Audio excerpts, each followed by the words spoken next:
Welcome to Jamaica Magazine, the program that keeps you up to date with government's COVID-19 measures.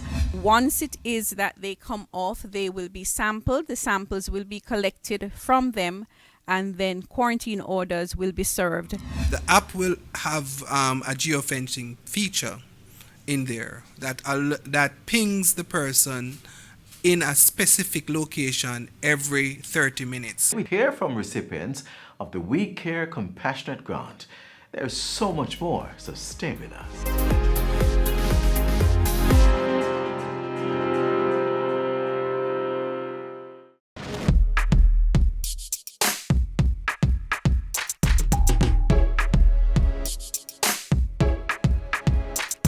How would you want to be treated if you were diagnosed with COVID-19? Not like this. Them will talk how I'm wicked and if it dead, and they behave like I am the one that created the virus. All my friends as well that were positive, them going through even worse than what I'm going through. Persons are calling police on them as well. Do not allow your fear of COVID-19 to rob you of your humanity. There is no need to shun or victimize persons with the disease or those on the front line. To mistreat persons that do have it, it's not a good feeling. We don't cause this on ourselves. We really need to cut the hate and work together as a country, as communities, to overcome. Let us be understanding with those affected and support each other. Be kind. End the stigma.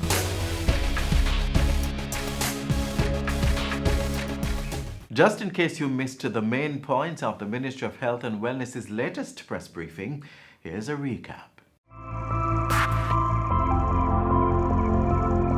Good afternoon, everyone. Okay, just to run quickly through the process. The process would have started with the Ministry of National Security giving approval for exemption to the closed border rule.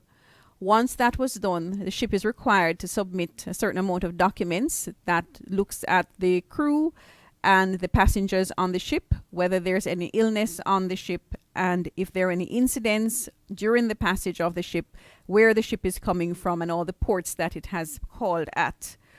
Once that meets our approval, and that initial approval is based on the fact that we don't think that there is any illness on board the ship.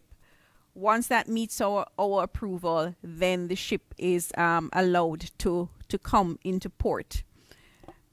The next point would have been that we would have boarded the ship to do an inspection for ourselves, but we delayed that for a day because we needed to make sure that there were certain things in place to ensure the smooth processing of persons when they come off the ship, and to have the facilities ready for them at the hotel to also ensure that there's monitoring in place. When the ship came in, the documentation that was provided did indicate that there was a sick person on board, and arrangements were made for that person to be transferred to the Cornwall Regional Hospital. The medical officer of health for the parish of Trelawney boarded the ship and did inspection with the port health staff. And at that point, in recognition of the fact that according to the Quarantine Act, some of the rules there states that if a ship is coming from a port where there is infection, then the ship would be held in quarantine. So that means that we would not grant permission for persons to disembark the ship freely. The ship would not be granted pratique. That is a word that we use. And the ship would have been held in quarantine. So quarantine orders were placed on the ship, which means that no persons would be allowed to disembark the ship for the next few days while it is that we carry out the necessary investigations. However, in the processing, in order to get the Jamaicans to disembark, we made certain stipulations in terms of the quarantine orders that were placed that would allow the Jamaicans to disembark over a period of days in batches of 200. Many persons are concerned about the fact that we're only allowing 200 persons to come off, and I've seen questions where persons are asking if it is that we have the capacity to test over 1,000 persons per day, why not test everybody per day and allow persons to come off? However, it is not just the testing that has to take place. We do have to go through a process where persons are interviewed. We do get the paperwork, but we do have to do a personal interview as well to ensure that everything is in order. We have to do some sensitization of persons. We know that a big part of us being able to control what is happening in Jamaica in terms of spread has been because of public education programs. And so we want to ensure as well that these persons during the interview and after the interview that we provide some information about COVID-19 and also about what is happening in Jamaica and how it is that we prioritize certain actions, why it is that we have to put them in quarantine, what would happen that would make them go into isolation, for them to generally feel comfortable with the process that they are entering into. So once the persons come off, and that would start tomorrow. So today they are being processed by PICA, and PICA would go, that PICA is the immigration agency and customs agency. They would go through their process today for 200 persons, and tomorrow we would be ready to start the disembarkation of those 200 persons. Once it is that they come off, they will be sampled. The samples will be collected from them, and then quarantine orders will be served, and they will be transported to a quarantine facility where they will remain for 24 to 72 hours until we get back their results. When we get back their results, then arrangements will be made for home quarantine for these persons depending on the results. If we have persons that are positive, then of course these persons will be isolated. Considering the risk that there will be in having persons in home quarantine, we will do quite a bit of sensitization with the persons once they are at the hotel for them to understand their personal responsibility as well. And we will enter into an arrangement where they will be monitored for the period that they're going to be at home. The next 200 persons will disembark on the following day, and the same process would occur. And we go through that process until all persons have disembarked and have gone through sampling and have been released into home quarantine. The technology that will assist the process, however, the monitoring that is, will begin with our Jam COVID app, which will be placed on a smartphone and will require that individual, in keeping with taking personal responsibility, to provide periodic updates in terms of temperature checks and so on. And we will have to depend on individuals to be faithful to the requirements that will be placed to them as a condition of them going home. Beyond that, though, in time to come, we intend to deploy another technology device that would be more secure in terms of affixing it to the individual. And if that individual were to move out of a particular space or tamper with the device, then it would provide a signal to the monitoring infrastructure to respond. That is a more secure arrangement, but that is in train and not yet available. So for now, it's really the arrangements on the Jam COVID app, and it's going to require a lot of personal responsibility. The app will have a geofencing feature in there that pings the person in a specific location every 30 minutes. If the person is outside of the area of the geofencing, the ping will alert a central point where the JCF will be alerted to the fact that the person has moved out of the specific geolocation. All persons who will disembark will be asked to give consent to their being tracked in this way. The app will also, at random times during the 14 days, send you a send you a text, at which point in time you will need to make a call, a video call on the app, and then it will identify your location, and it will ask you to certify certain information at that geolocation. Thank you. But again, the personal responsibility cannot be overemphasized, because if it's a phone, it means that you have to have the phone with you for you to be geofenced. One could be creative, and the phone could be one place and the individual another place. So while the app does work and is an effective tool, it definitely requires the personal responsibility. The other device would be more difficult for one to separate oneself from the device, which is why we're making arrangements for that device. So there are some risks, that's the point. But we will depend on the faithfulness of the individuals in their own interests to move the process forward.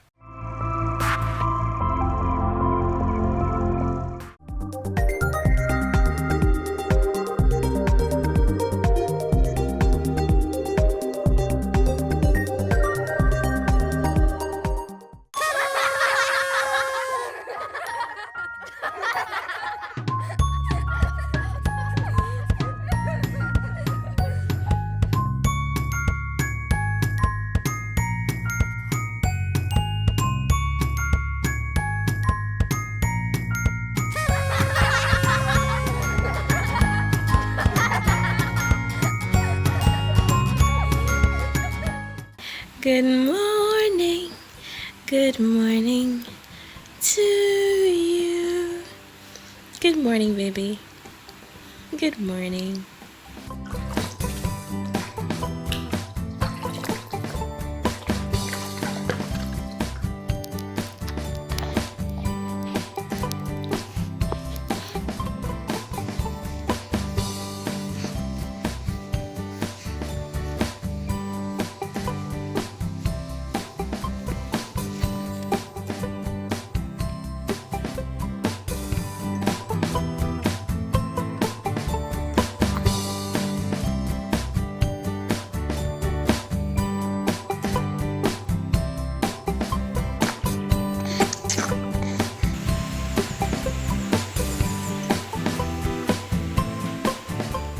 By order, under the Disaster Risk Management Act, you must wear a mask in all public access places and in public transportation. If you wear a mask and I wear a mask, we are all safer. On April 9, the government launched its COVID-19 Allocation of Resources for Employees Care Program. It comprises 8 components aimed at providing temporary cash transfer to cushion the economic impact of the pandemic on individuals and businesses. Payment has begun for the compassionate grant, and the beneficiaries have expressed their gratitude for the assistance.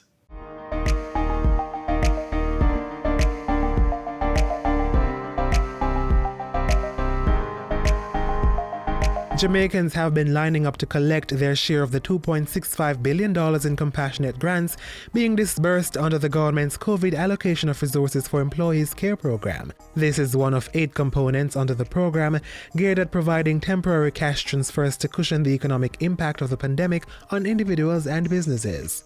Well, my experience still, the only problem I have really is just I'm not working. My work, I'm a freelance waitress, so my work is down. Payment of the compassionate grant has been made available since May 7 across 40 financial institutions to approximately 265,000 applicants. The figure represents 70% of the close to 379,000 eligible applicants. The remainder are being processed. The money was well received by many beneficiaries, most of whom say it will be used to buy much-needed groceries. At this time, I'm actually happy to receive this fund because it's able to provide some extra food on my table, and it was well needed in a time like now. It's good enough. Can help out a little.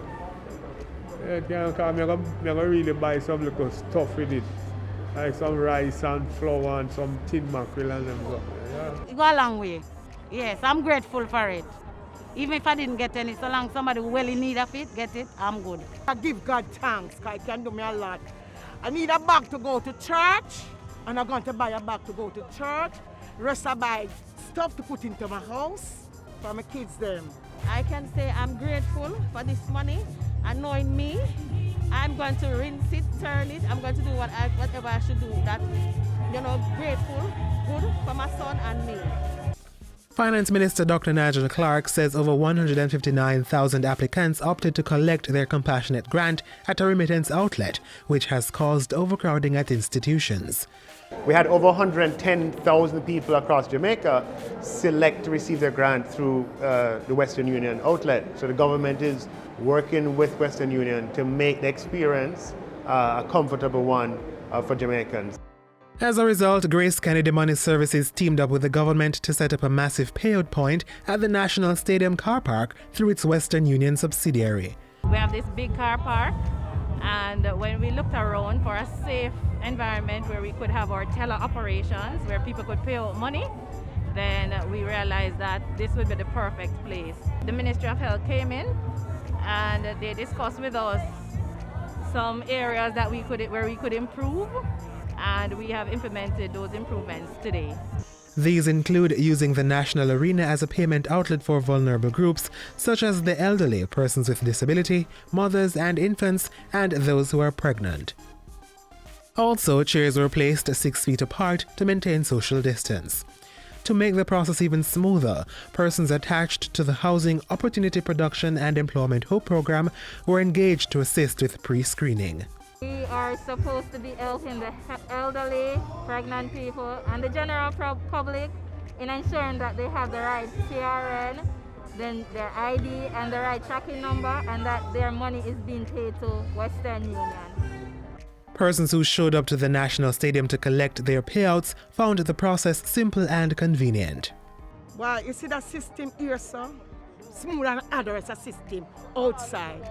I like how the setting, all the people really cooperate. This morning when I came, we begin with some numbering system, and that helped to organize the crowd. Everybody was in a line and in their right position.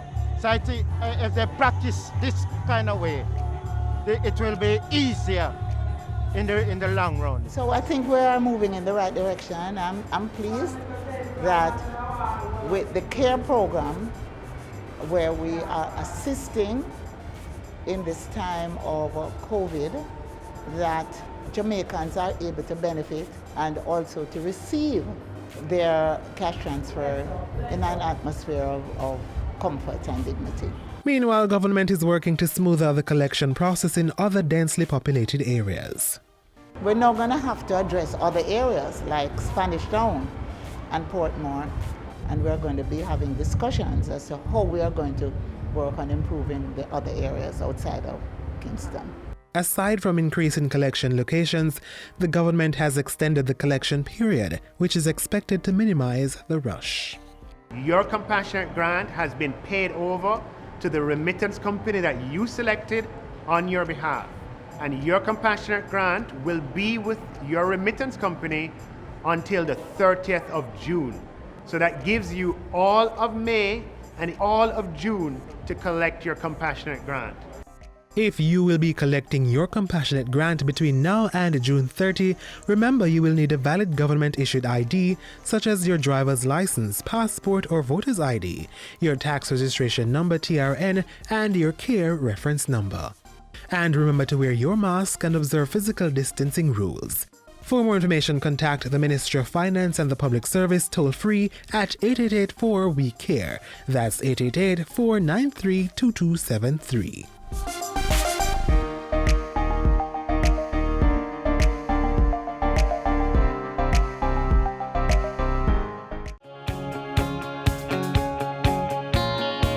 CARE applicants who applied for compassionate grant and who applied for their compassionate grant to be paid to a remittance company, just to update you that your compassionate grant has been paid over to the remittance company that you selected on your behalf. And your compassionate grant will be with your remittance company until the 30th of June. So that gives you all of May and it gives you all of June to collect your compassionate grant. As we celebrate our children this month, let us also make a deliberate effort to communicate with those that are deaf in a polite way. Here are a few tips you can follow. Call me Nefishiba. Call the person by their names if you know their names, and if you don't know their names, ask.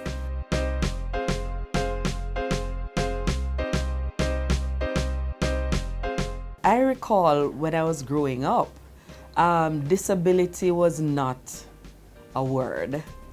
Most persons who had varying impairments, people used to call them, even today, I'll use this one. They call persons with one hand or 1 foot one-y. And they call persons who are deaf the D word, which I will not say. The Convention on the Rights of Persons with Disabilities and the Disabilities Act push forward that you put the person first. So I know sometimes we love to say the disabled man. He is a man first and foremost. And so I know too that some members of the disability community, they don't mind. But if we want to be politically correct, just remember it's a person first.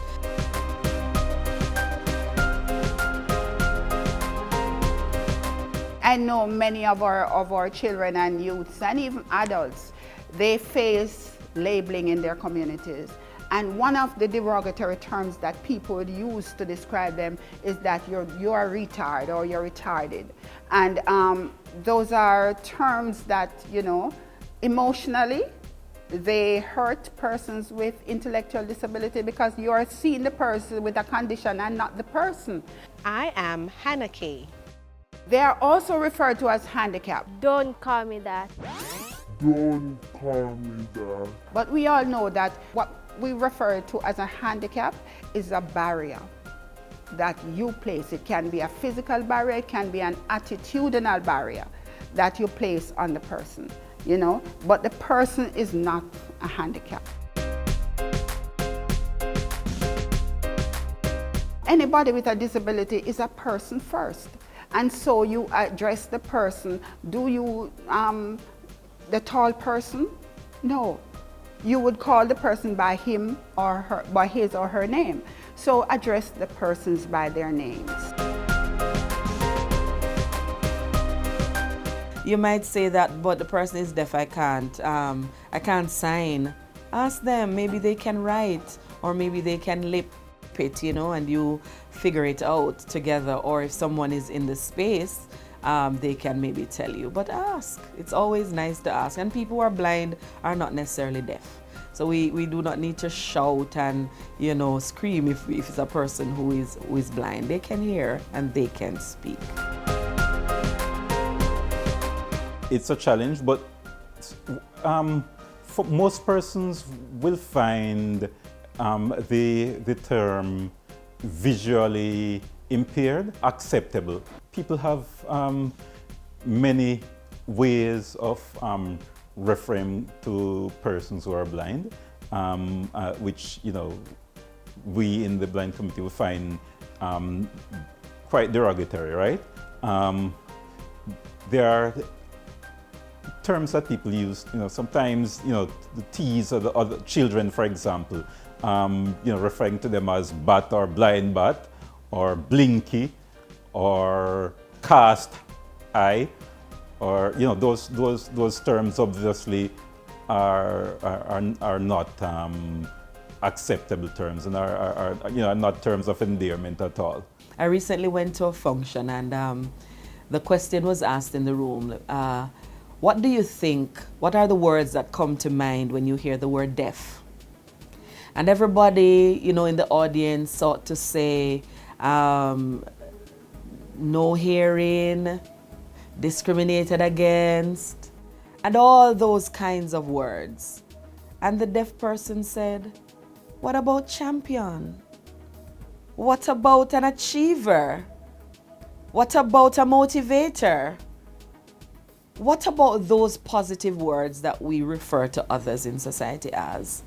People with disabilities are those too. And so if we begin there, No, you do not have to pay money to change an attitude. An attitude is a decision.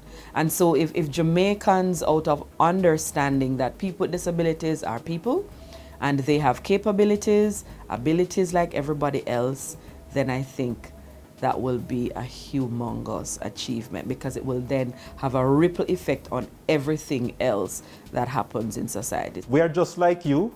We have the same needs, we do the same things. We work, we have families, we cook, we wash, we clean, we do all the same things. We are not different. It means that when you're thinking of persons who are blind or visually impaired, think of us as, your brother, your sister. The same things that you need, the same things that you want, respect, the need for autonomy, those are the same things that we want. I know a lot of persons might say, but that is what they are. And I would say, no, that is not what they are. The disability might be part of their person, but they are not their disability. The disability is a condition. And so all the other derogatory words that are utilized, if we put ourselves in the position, recognizing that disability is no respecter of persons, whether class or socioeconomic status, color, disability has no bias. And so in these days when we have those beautiful roads and we drive on them at high speeds and we can end up in accidents, a disability is a second away.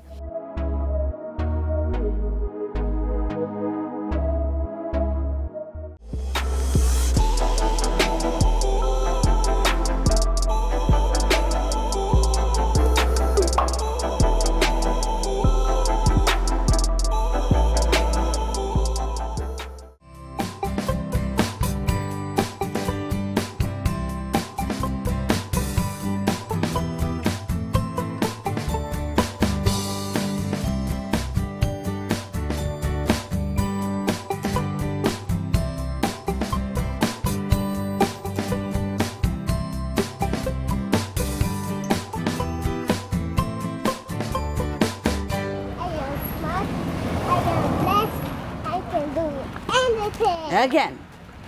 I am smart, I am blessed, I can do anything. Woo, woo, woo.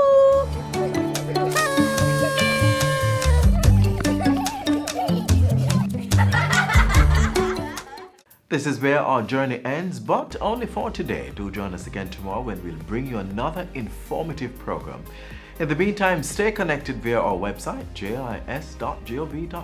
And while you're online, send your feedback to Jamaica Magazine at jis.gov.jm or via tweet at JIS News. On behalf of the entire production crew, I'm Adrian Atkinson. Thanks for watching.